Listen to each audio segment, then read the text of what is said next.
Mga boss, dapat malaman ng taong bayan para hindi tayo nagpapaniwala agad sa nagmamagaling dyan. Maraming eksperto, maraming nagmamagaling na para sila lang magaling sa mundo.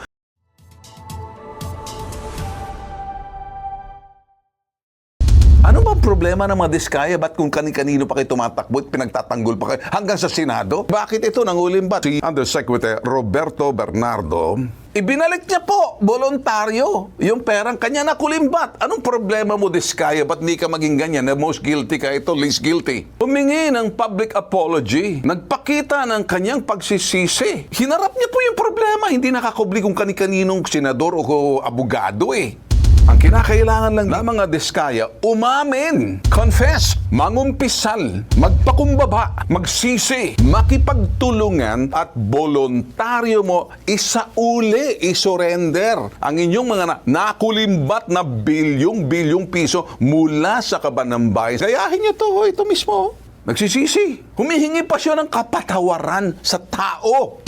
Pinagpipilitan po ni Senator Marcoleta, wala pong kamatayang restitution, wala daw sa batas na mauna ang restitution o pagsasauli na mga nakulimbat na pera. Bawasan na natin itong mga argumento at debate kung sino ang tama at kung sino mali.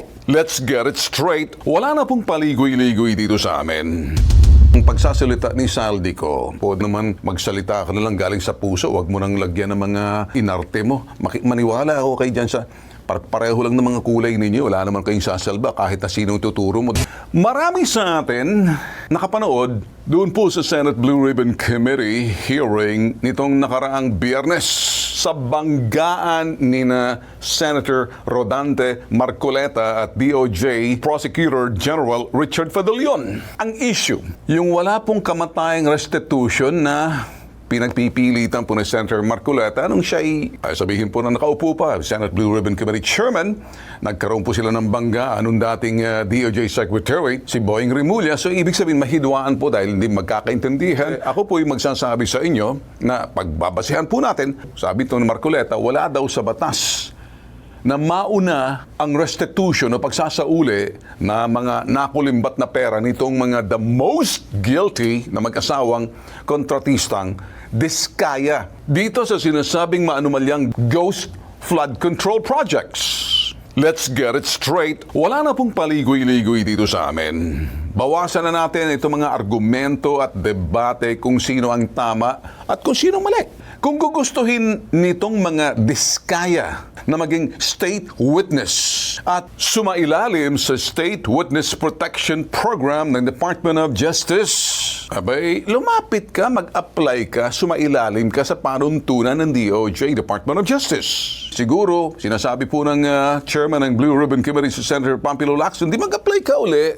Kasi nangyari po noon, medyo nag-iwan ng masamang panlasa kay Senator Marcoleta doon sa kanilang mga, kung ano man nangyari doon back then, nung siya chairman ng Blue Ribbon Committee at DOJ Secretary si Rimulya pa. In short, meron na po silang hidwaan nitong dating chairman ng Blue Ribbon Committee, si Marcoleta, at itong si Boying Rimulya, sa anumang kadahilanan, ayoko na ho balikan. At ang gusto ko, let's move forward dito. Ang kinakailangan lang dito na mga diskaya, umamin, confess, mangumpis, magpakumbaba, magsisi, makipagtulungan sa gobyerno at voluntaryo mo isauli, isurrender ang inyong mga nakulimbat na bilyong piso mula sa kaban ng bayan sa proyekto po ng sinasabing maanumalyang flood control project. Dito po tayo sa sentro muna. Ang tawag dito, remorse. Pagsisisi na sinasabing kaloob-looban mo na nagsisisi ka, nangungumpisal ka na, ilalabas mo na. Siyempre, kung ikay nagsisisi at nangungumpisal ka, lalapit ka, ikaw ang kinakailang lumapit, ikaw ang nangangailang lumapit, ikaw ang inakusa ng ulimbat at napagkulimbat, ikaw ang the most guilty, siyempre, magpakita ka ng sinseridad. Huwag mo ikubli kayong mga diskaya kung sinong abogado nyo, kung sino pang tatayo at pinapanigan kayo dahil may kasabihan po tayo, whatever is legal may not be morally right. Ito po, legality is a minimum standard, not moral ceiling, and we must use ethical reasoning beyond just following the code. Malinaw po yan. You may be legally right, but you are morally wrong. Oo nga, tama naman itong si Senator Marcoleta. Ang restitution na pagsasauli kapag nagkakasuhan o may desisyon na ang korte, natural, sisentensyahan ka kasama sinasabing restitution, pagbayad. Iyon ang legal na proseso. Pero ang pinag-uusapan po rito yung integridad, kredibilidad dito po sa taong gustong maging state witness.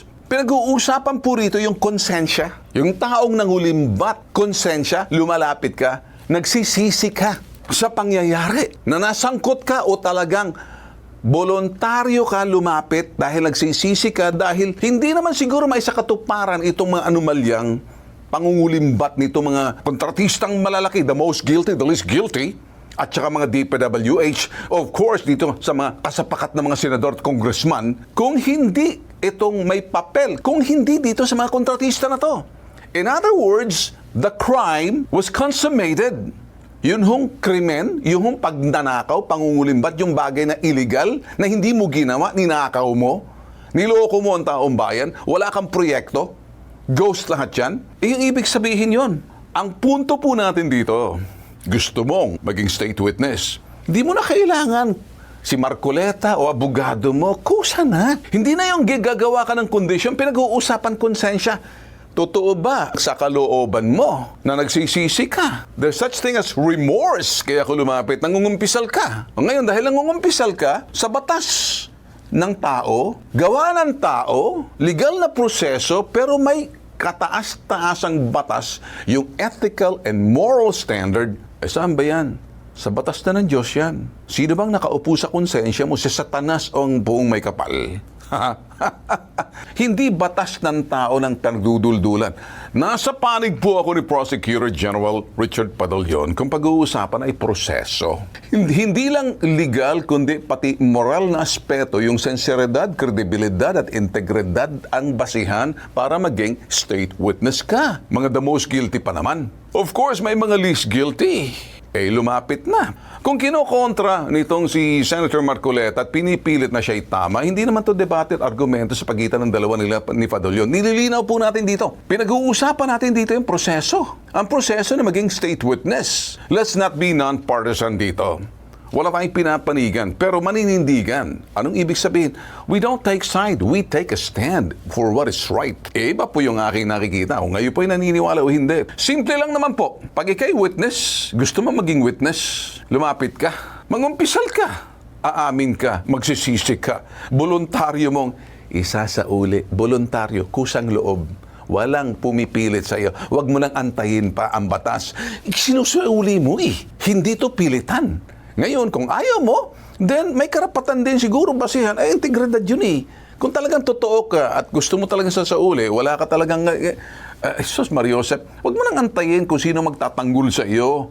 Kung senador man yan, abogado, gusto mo pala maging statement, sa pala ka ng gobyerno. Kung ano yung mga code, kung ano yung mga patakaran, sundin mo. Huwag na tayo maging legalistic dito. Huwag naman maging demanding, hihingi ka ng mga kondisyones bago ka sasela ng state witness. Ang masama po rito, natawa ako, doon daw sa kanilang ina-apply na paging state witness. Ang sabi nila, actually, hindi itong tamang forum sa DOJ.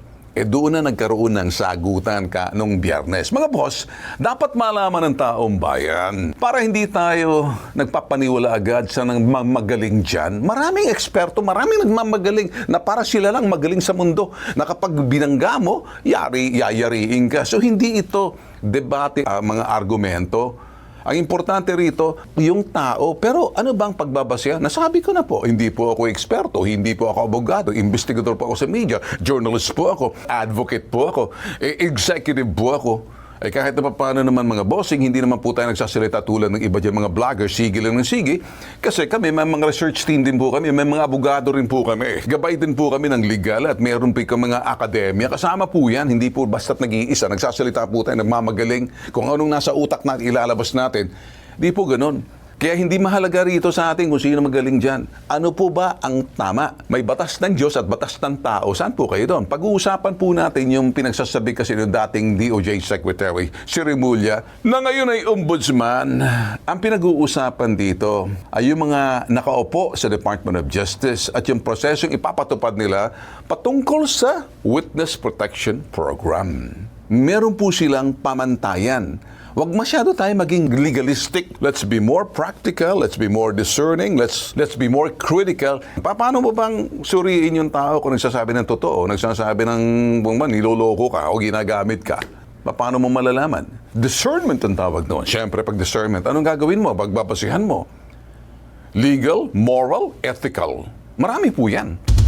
Yung pong pagpapalabas ng series ng pagsasalita ni Saldico, Series 1, Part 2, talagang sinadya po na i-series yung timing po dito sa sinasabing nangyari kahapon. So, may makikita mo concerted effort, sumasabay. Pero kung ako, para simple na lang, may Part 1, may Part 2, meron ka pang fast cut yan, meron ka pang production. Pwede nga naman magsalita ka na lang galing sa puso, wag mo nang lagyan ng mga inarte mo. Maniwala ako kay dyan sa pareho lang ng mga kulay ninyo, wala naman kayong sasalba kahit na sinong tuturo mo. The more tuturo mo, maraming pag nagturo ka, Saldi, ganyan. Kasi pag nagturo ka ng ganyan, tatlo sa iyo eh. Huwag na tayo maglukuhan. Ito pong mga nangyayari, maging mapanuri po tayo. Huwag po basta-basta tayong manindigan. Tingnan po natin ang mga bagay na dapat makita. Ako po'y naninindigan, hindi po kung kanino po ako, kung sa administrasyon o posisyon, independente po ako nagsasalita. Tamaan kung sinong tamaan, sa ngalan ng katotohanan. Wala po akong masamang tinapay, ito'y trabaho lang. Kasimple lang pong aking mga sinasabi.